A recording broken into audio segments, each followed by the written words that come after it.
Hey nerds, Alex here from Nerds Being Geeks, and welcome back to another set review through the eyes of a GLC player. Let's get into it.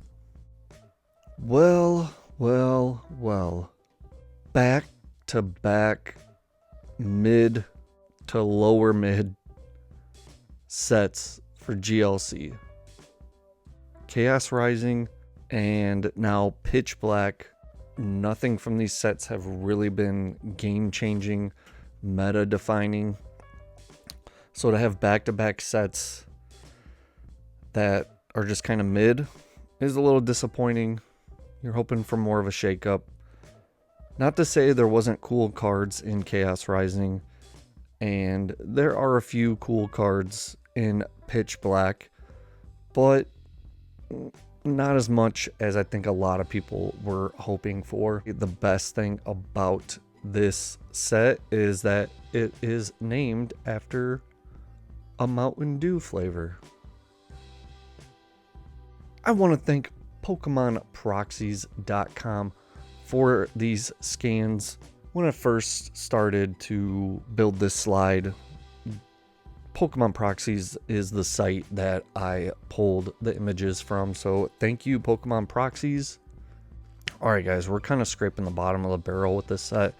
There really is not a ton to talk about, so I try and highlight each type with something, but as usual, there's nothing for fire, but we have this Armarouge for 1 fire energy, 40 damage. This attack does 40 more damage for each of your benched Pokemon that has a fire energy attached. And a good way to attach a bunch of fire energy at one time would be with Emboar with the Inferno Fandango ability. That's basically Fire's Water Dance.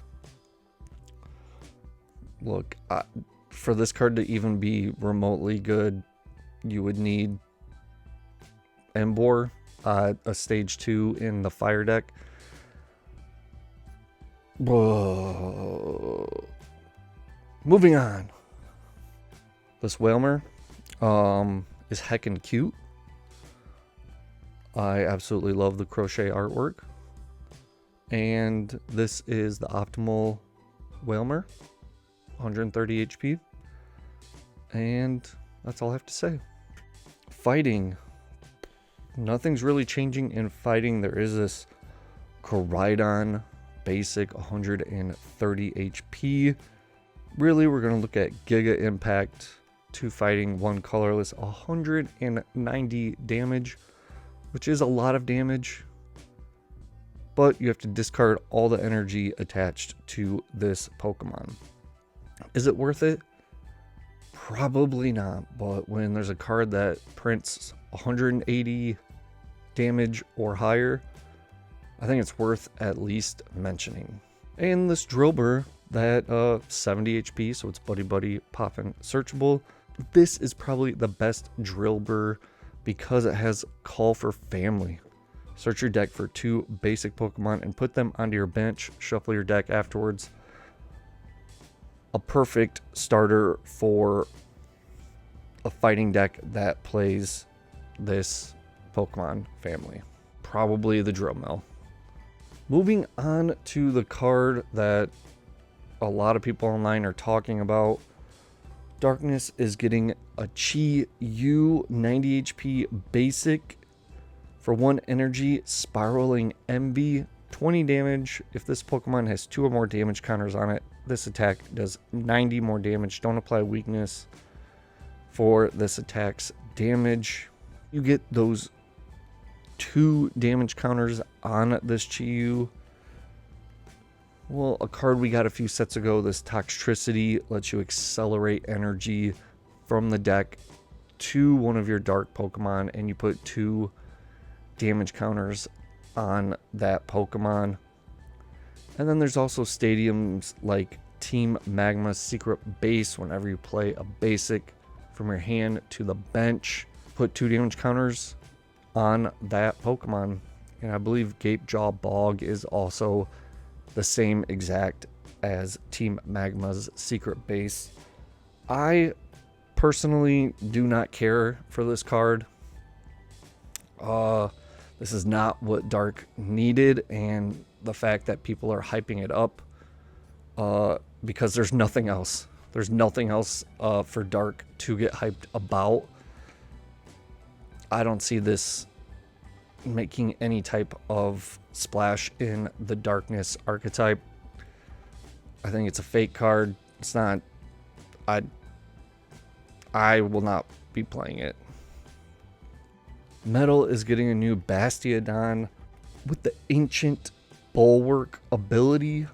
While this Pokemon is on your bench, prevent all damage done to your Pokemon by attacks from your opponent's Pokemon that have 2 or fewer energies attached. Cool idea. I do wish this ability would still be in effect if it gets bossed up, because as soon as it leaves your bench, the ability is basically turned off.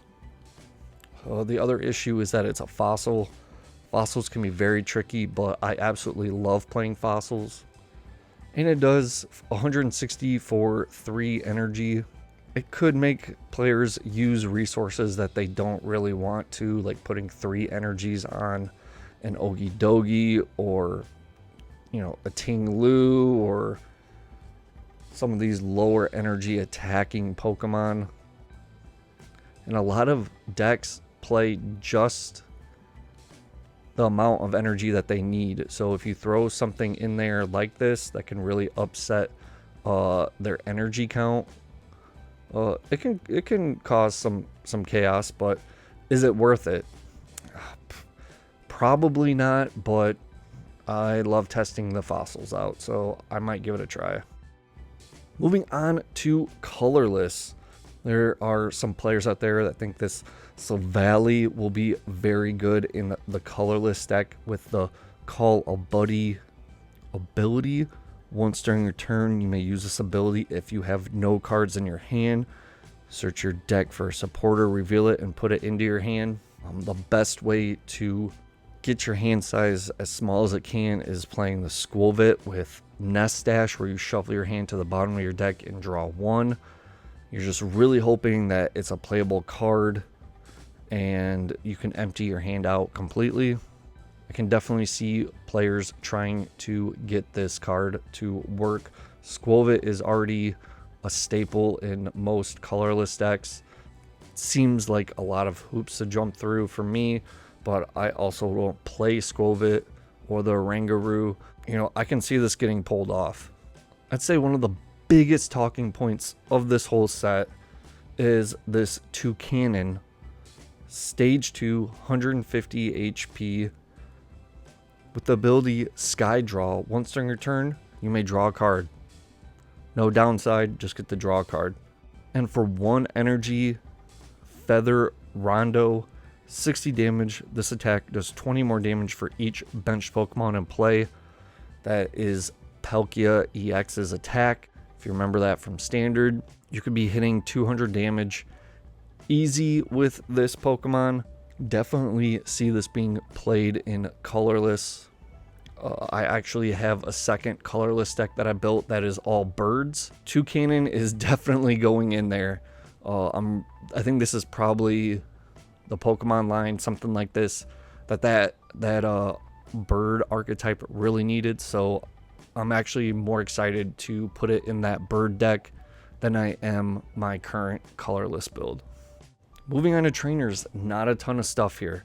I'm looking at Dark Bell. Both Pokemon except any dark Pokemon are now confused. I can see this getting played in some type of dark control deck. I can see this getting played in Poison Dark as well. You can poison and confuse your opponent. Next up is Misty's Energy. If you play this card, your turn ends, so that's not usually very good. Search your deck for up to 4 basic water energy and attach them to one of your Pokemon, then shuffle your deck. The only thing that's really coming to mind is like Wailord, and it would be really cool if you have like that Articuno with, I believe it's the Blizzard Veil ability, where your opponent cannot use a supporter to switch out your active, so your bench is kind of safe in that way. They're not able to use Guzma, they're not able to use Boss's Orders, so they would have to use something like Escape Rope. But you could power up your Whale. Hopefully it somehow does not come to the active or get knocked out. Something to think about. Do I think it's going to see a lot of play? Probably not. It'll really only be good probably in the very early game, like turn 1 going second, like that quick. Now, fossils are getting some help, but only certain fossils. This stadium, the fossil excavation site, states once during each player's turn, that player may search their deck for up to 2 trainer cards with Antique in their name, put them on your bench, and then shuffle your deck. There's definitely a lot, like the Tyrantrum has it, the Tortuga has it. I'm all for any fossil support. When it comes to energy, we have Voltaic Lightning Energy, basically a lightning muscle band energy card. The attacks of the lightning Pokemon this card is attached to do 20 more damage to your opponent's active Pokemon. This will probably get put in all lightning decks, even the Dynamotor stuff. It'll just give you more of a reason to play like a Guzma Hala, to search that out. I mean, you can attach this with a muscle band and you're doing 40 more extra damage. This is probably the second best new special energy they've come out with recently. The first obviously being telepathic energy for psychic, but this is a very good card. Do I see it turning lightning around? No. It's only one energy card, but I think this is a step in the right direction, and lightning needs all the support it can get in this fighting heavy meta. Well guys, I appreciate you watching. That was my very quick review on GLC cards from Pitch Black set.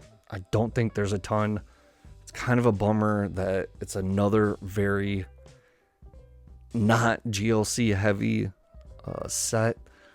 We're gonna have to wait a few more months for Celebrations and then that Rayquaza set, and they've already released a few cards from that, and that doesn't look promising for GLC players. So don't forget to like, share, and subscribe to Nerds Being Geeks. What card are you looking most forward to in Pitch Black, and why is it Mountain Dew? Thanks for watching.